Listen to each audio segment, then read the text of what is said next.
मिलत टाइम्स में आपका स्वागत है। मैं असरार अहमद। उत्तर प्रदेश, मध्य प्रदेश और गुजरात की सरकारों ने यह अध्यादेश लाया है कि उनके राज्य में जो मजदूर काम करते हैं उनके हित में जो कानून बने थे सैकड़ों साल पहले मजदूर आंदोलन के दबाव में अब उसको सस्पेंड करने जा रही हैं, क्योंकि इस कोरोना महामारी की वजह से जो पूरी दुनिया की अर्थव्यवस्था को नुकसान हुआ है, अब ये सरकार उसकी जिम्मेदार इन कमज़ोर कंधों पर डालने की कोशिश कर रही है जो पहले ही से बहुत ज़्यादा कमज़ोर और लाचार हैं। अब तक 100 गरीबों और मज़दूरों की इस लॉकडाउन और महामारी में अपने घरों को वापस होते हुए अलग अलग हादसों में अपनी जान गंवा चुके हैं। तो अब सवाल होता है कि आखिर सरकारें ऐसा क्यों कर रही हैं? इस कानून के ख़त्म हो जाने से क्या नुकसान होने वाला है, आज जानने की हम कोशिश करेंगे। उत्तर प्रदेश की सरकार ने 35 मजदूर कानूनों को ख़त्म कर चुकी है और केंद्र की सहमति के लिए राष्ट्रपति के पास भेज दी है, क्योंकि ये सारे कानून पार्लियामेंट से पास हुए हैं और इसीलिए राष्ट्रपति की सहमति भी ज़रूरी है। वह अध्यादेश तभी प्रभावित होगा जब राष्ट्रपति जी की मुहर लग जाएगी। उसमें 35 मजदूर के कानूनों को सस्पेंड कर दिया गया है, वो भी 3 साल के लिए, और या 3 और 4 कानून ऐसे हैं जो अभी भी कायम हैं। उनमें से एक बॉन्डेड लेबर एक्ट, जो आपको मालूम होगा कि बंधुआ मजदूर हुआ करते थे, जिनको लोग किसी के बाप के कर्ज के नाम पर, किसी को किसी पत्नी के कर्ज के नाम पर या बीमारी के नाम पर या किसी और बहाने से उनको बंधक बना लिया करते थे। लगभग उन्हें कैद कर लेते थे, सिर्फ जीने भर के लिए खाने पीने की चीज़ें दिया करते थे, पैसे भी नहीं दिया करते थे बल्कि मार दिया करते थे। तो इसको ख़त्म करने के लिए 1976 में एक कानून लाया गया और इसको ख़त्म किया गया। ये कानून अभी भी कायम है। एक और बिल्डिंग एंड कंस्ट्रक्शन वर्कर्स का 1976 में कानून बना था, बिल्डिंग में जो काम करते हैं उनके गिरने और उनकी सुरक्षा के लिए था, ये भी बचा हुआ है। और एक 1923 का एक कानून बना था, वर्कमैन कंसेप्शन एक्ट, ये भी बचा हुआ है। और एक कानून 1976 में पेमेंट ऑफ वेजेस का सिर्फ सेक्शन 5 बचा हुआ है, जो ये बताता है कि हर महीने आपको सैलरी मिलेगी। और इस देश में मजदूरी करते समय जो सुरक्षा मिलती थी, अब भारतीय जनता पार्टी की केंद्र और राज्य सरकारें अपनी मंशा जाहिर कर दी हैं और बता दी गई हैं कि अब मजदूरों के लिए और मुसीबत आने वाली है।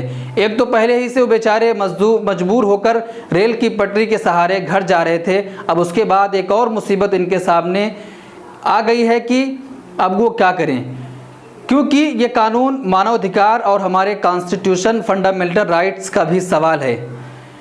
इनके राइट्स को छीना जा रहा है। लेकिन भारतीय मजदूर संघ, जो राष्ट्रीय स्वयं संघ का मजदूर संगठन है, उसके अध्यक्ष सजी नारायण का कहना है कि उत्तर प्रदेश और मध्य प्रदेश की सरकारों का ये फैसला अंतर्राष्ट्रीय श्रम कानून कन्वेंशन का उल्लंघन है और एक ऐसी परिस्थिति पैदा कर देगा जहां किसी कानून का राज ही नहीं होगा। और नारायण जी ने इसके खिलाफ आंदोलन की चेतावनी भी दी है और सारे मजदूर संगठन ने इसके विरोध की भी चेतावनी दी है। लेकिन ये कानून एक ऐसे समय में ख़त्म किया जा रहा है जब पूरी दुनिया में महामारी फैली हुई है। इसकी वजह से जो अर्थव्यवस्था को नुकसान हुआ है, अब इन गरीब कंधों पर डालने की कोशिश की जा रही है। अब इनको 8 घंटे की जगह 12 घंटे काम करने होंगे, जो सीधे तौर पर जो बिल्डर्स और उद्योगपति हैं सिर्फ उन्हीं को फ़ायदा होगा। इनके जो राइट्स थे वो ख़त्म किए जा रहे हैं 3 साल तक के लिए। अब जो इनका संगठन था वो इनके हक में आवाज़ नहीं उठा सकता है। ये जब कानून ख़त्म हो जाएगा, अगर राष्ट्रपति जी की मोहर लग जाएगी तो ये कानून बन जाएगा और जो उनके अधिकार थे, जो उनके राइट्स थे, सब छिन जाएंगे। तो क्या सिर्फ और सिर्फ इनके ऊपर जिम्मेदारी डाल देंगे, इनसे ज़्यादा काम करवाएंगे तो क्या देश की अर्थव्यवस्था ठीक हो जाएगी?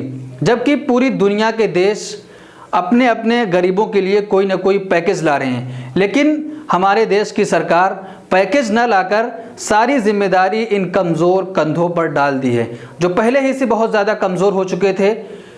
खाने पीने की चीज़ें इनके पास नहीं थी, रोज़गार नहीं था, बिल्कुल सब खत्म हो चुका था। वो मजबूर होकर अपने घरों के लिए रेल की पटरी पर निकल चुके हैं। रेल की पटरी इनके लिए आखिरी सहारा बनी थी, लेकिन वहाँ भी एक बड़ा हादसा हो गया और 16 मजदूर कटकर मर गए। तो अब इनको रेल की पटरी से भी मना कर दिया गया है, रेल की पटरी से नहीं जा सकते।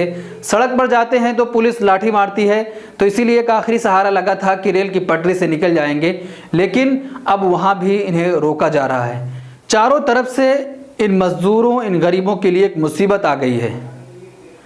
अर्थव्यवस्था को बढ़ाने के लिए इन्हीं को जिम्मेदार बनाया गया है कि अब इन्हीं से काम कराया जाएगा ताकि देश की अर्थव्यवस्था सुधर सके। होना तो ये चाहिए था कि केंद्र की गवर्नमेंट इनके लिए कोई पैकेज का ऐलान करती ताकि इनके भी घर में चूल्हा जल सके।